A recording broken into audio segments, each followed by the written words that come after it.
To je dobrá otázka. Hovoríš to ale zo strany firmy. Ty si ale začal ako salesák, ale v nejakom bode si sa dostal si rozhodovacie právo. Ako sa tento proces vyvíjal? To je dobrá otázka. Bolo to pozvolné.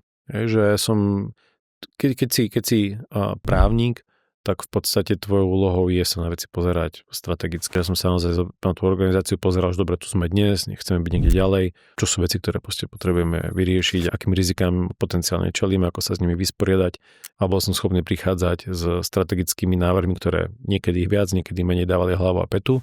Tak toto potom v istom bode ten founderský tým bol schopný rozpoznať, že OK, jednak je tam pridaná hodnota, jednak je to skillset, ktorý my neúplne máme. Vlastne veľmi postupným spôsobom, naozaj v mnohých iteráciách som sa dostával bližšie k tomu vedeniu tej spoločnosti celkovej. A samozrejme potom sme to aj potom sformalizovali nejako ekvitovo a ďalej, ale bol to veľmi postupný, pozvolený, mnohoročný proces.